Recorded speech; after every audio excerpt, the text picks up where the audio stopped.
Hi, today I'm going to be talking about the novel Frankenstein in Baghdad, written by Ahmed Saadawi and later translated into English by Jonathan Wright. This novel was published in 2013 and it is listed as a fictional novel, but it may also be interpreted as a science fiction novel or even a historical fiction novel. The setting of the story takes place in the aftermath of the invasion into Iraq by the US. Moving on to the summary of Frankenstein in Baghdad, it starts off about the war and it breaks down into some of the lives of the different people in Baghdad. First off, we are debriefed on Alishva. Alishva lost her son Daniel in the war and she prays all the time for him to come back home.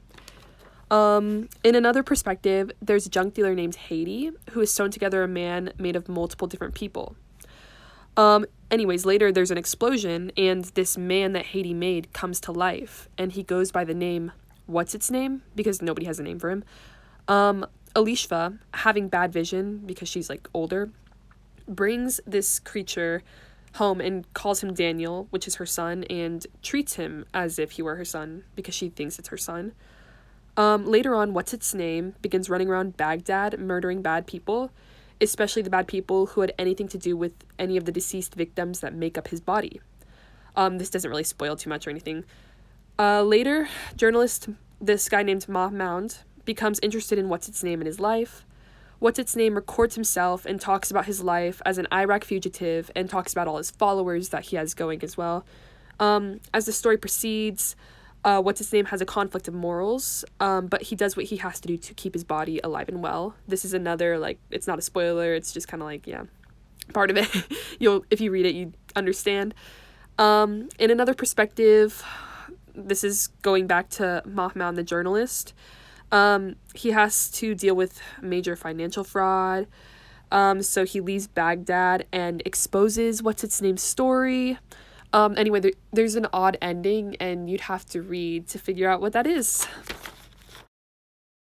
In terms of thematic concepts, I listed war because of the war going on, life and death because of the creature being brought to life and all the ghosts and death and everything around, and revenge because of the revenge that the creature, what's its name, takes.